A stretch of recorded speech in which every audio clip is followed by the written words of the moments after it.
Good evening, class, and welcome to our fourth discussion video. This discussion video will be looking at the religion of Islam in general, and the section we'll be looking at is the first section, which the book entitles Pre-Islamic Arab Religions, and we're going to be using the World Religions of the World textbook, the 13th edition, for this one.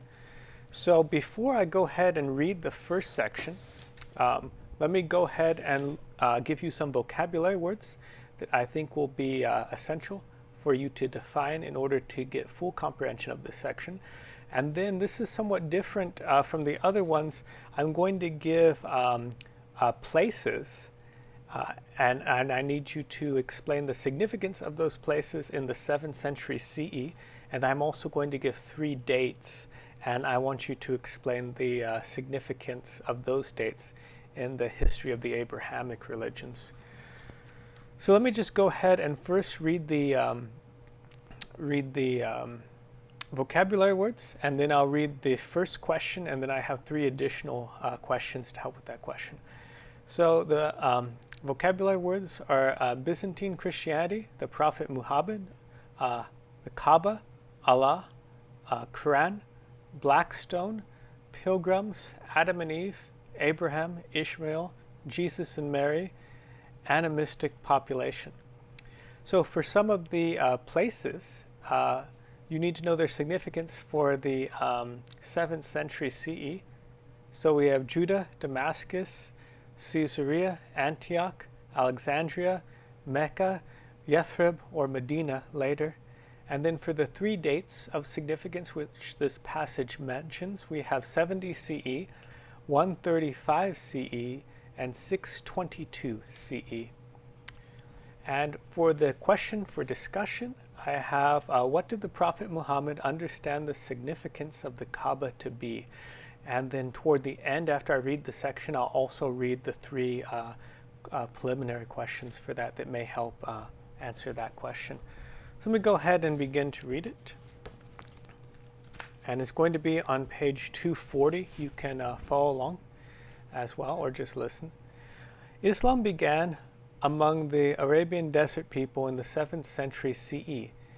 It did not spring out of a religious vacuum. The people of this area had developed religious forms of their own and had been exposed to various other religions for centuries.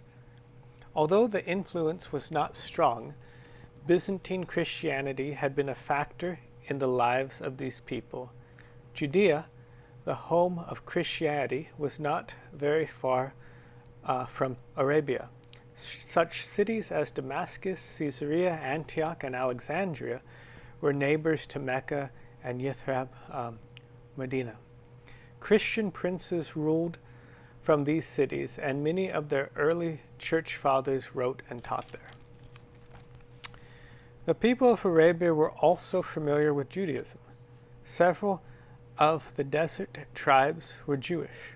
Although the origins of these tribes are unclear, many historians believe they were the descendants of Jews forced out of Judea when the Romans squelched rebellion in the land in 70 CE and in 135. When Muhammad, the prophet of Islam, entered Medina in 622, some of the residents of that city were Jewish. Perhaps the major religious force from which Islam grew and reacted against was the native religion of the Arab people. We know very little about the basic religion of these people because the only material we have about them comes from Muslim sources, including the Quran, which naturally are critical of the earlier religion. Apparently, the pre-Islamic people worshipped a variety of gods. They recognized one supreme high god who they separated and unapproachable by human beings, whom they called Allah, literally the God. The deities that received the most worship and attention were the local and tribal gods. Images of these gods were carved and cared for, and blood sacrifices were made to them. In addition to the great pantheon of the gods of heaven and earth, there were lesser divine creatures. These were angels and other kind of helpful spirits, and there were demonic creatures who often tried to harm humans. Perhaps the most obvious characteristic of basic pre-Islamic religion is that its relation to the natural environment. Gods and spirits were found in stones, trees, wells, and animals. These spirits had to be placated and asked for help. The city of Mecca became a holy place because of the association to these spirits. Mecca is in west central Arabia and was located on the major north-south caravan route. Its fame was rooted in a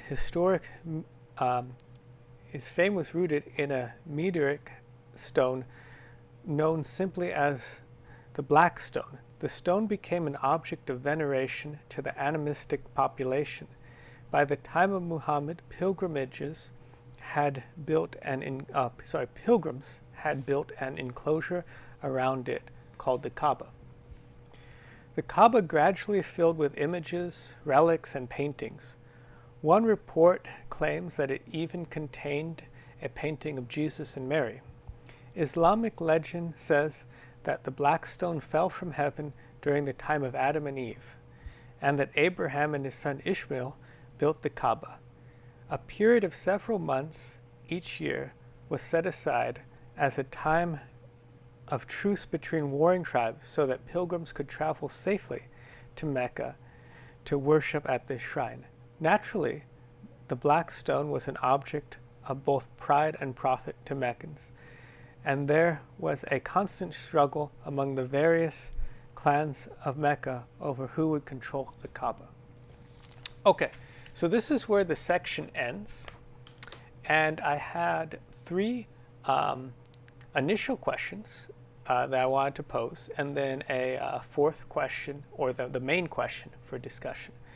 So the first question, what was the significance of the Kaaba for Abraham and Ishmael? What was the significance of the Kaaba for the pre-Islamic religion?